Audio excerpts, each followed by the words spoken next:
MLA గారు చొప్పదండి శాసనసభ్యులు మేడిపల్లి సత్యం గారు చెప్పినట్టు కలిసి సమన్వయంతో పనిచేస్తే అభివృద్ధి ఏ విధంగా ఉంటుందో చొప్పదండి నియోజకవర్గంలో గతం నుంచి చూస్తూ ఉన్నాం. గతంలో మల్యాల నుంచి కాచాపూర్ వరకు కూడా రోడ్డు నిర్మాణం సిఆర్ఎఫ్ నిధుల ద్వారా చెప్పడం జరిగింది. ఆ రోజే వారి యొక్క విజ్ఞప్తి మేరకు ఈ ఆర్నకొండ నుంచి మల్యాల వరకు 4 మండలాలు కలుపుతూ దాదాపు 35 కిలోమీటర్ల రోడ్డు, మధ్యలో కల్వర్టు, మినీ బ్రిడ్జ్ నిర్మాణం కూడా ఇందులో భాగస్వామ్యం అయింది. దాదాపు 50 కోట్ల రూపాయలతోని 35 కిలోమీటర్ల రోడ్డు సింగిల్ రోడ్ను డబుల్ రోడ్డుగా నిర్మాణం చేయడానికి సిఆర్ఎఫ్ నిధులను కేటాయించడం జరిగింది. దీని ద్వారా ఈ నియోజకవర్గం ప్రజలందరూ కూడా ఒక మంచి వెసులుబాటు.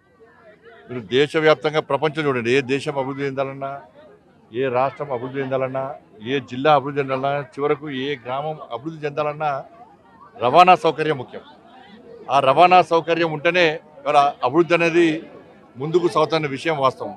దాన్ని దృష్టిలో ఉంచుకొనే నేను పార్లమెంట్ సభ్యునిగా గెలిచిన తర్వాత ఈ నియోజకవర్గానికి ఇప్పటివరకు 20,000 కోట్ల రూపాయల నిధులను తీసుకోవడం జరిగింది.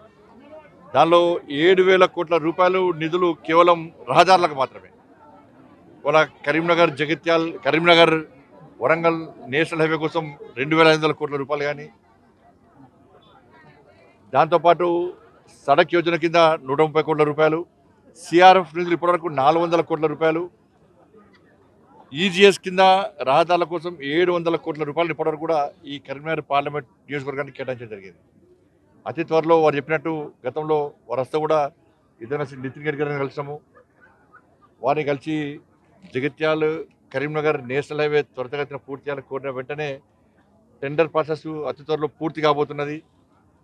గతంలో అనేక అడ్డంకులు ఉండే, ప్రజల ఫిర్యాదులు కానీ, కోర్టు కేసులు కానీ, అనేక అభ్యంతరాలు ఉన్నటువంటి పరిస్థితుల్లో అన్నింటినీ తొలగించి ఇవాళ అన్నింటినీ పరిష్కరించి వెంటనే త్వరితగతిన కరీంనగర్ జగిత్యాల నేషనల్ హైవేను కూడా నిర్మాణం చేయడానికి పూర్తి స్థాయిలో చర్యలు చేపడుతున్నాం, ప్రణాళిక రూపొందిస్తున్నాం. అతి త్వరలోనే టెండర్ ప్రాసెస్ పూర్తి కాబోతున్నది. కాబట్టి 20,000 కోట్ల రూపాయలు, 7,000 కోట్ల రూపాయలు కేవలం రోడ్ల కోసం మాత్రమే ఇవ్వడం జరిగింది. ఇవాళ ఆ సిఆర్ఎఫ్ నిధుల ద్వారానే ఇలా 50 కోట్ల రూపాయలతో ఇలా ఆడకుండా 4 ఇది ఎప్పుడు ఎవరు ఊహించలే, ఇది జరుగుతుందని కూడా ఎవరు అనుకోలే. అటువంటి అనుకోని సాధ్యం కానీ పనిని సుసాధ్యం చేసినటువంటి విషయాన్ని ఇలా నియోజకవర్గ ప్రజలు గుర్తించాలి. కాబట్టి సిఆర్ఎఫ్ నిధులు తెలంగాణ రాష్ట్రానికి 800 కోట్ల రూపాయలు వస్తే వాళ్ళ కరీంనగర్ పార్లమెంటు నియోజకవర్గానికి 300 కోట్లు తీసుకొస్తాం.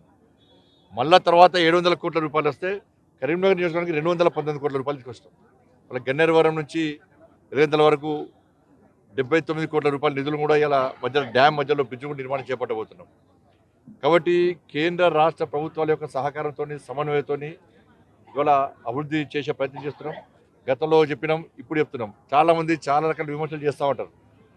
ఎన్నికల వరకు మాత్రమే రాజకీయాలు, ఎన్నికల తర్వాత అందరం కలిసిమెలిసి ఆయా నియోజకవర్గానికి అభివృద్ధి చేస్తే ప్రజలు తిరిగి హర్షిస్తున్న విషయాన్ని మనం గుర్తుంచుకోవాల్సిన అవసరం ఉంది. కాబట్టి అందరం కలిసి రాజకీయాలకు అతీతంగా ఈ అభివృద్ధి కార్యక్రమం ముందు తీసుకుపోతున్నాం. రాబోయే రోజుల్లో కూడా ఇంకా ఈ నియోజకవర్గానికి ఇంకా ఎక్కువ నిధులు తీసుకొచ్చే ప్రయత్నం చేస్తాం. అందరం కలిసిమెలిసి ముందు పోయే ప్రయత్నం చేస్తాం. అందరికీ ధన్యవాదాలు.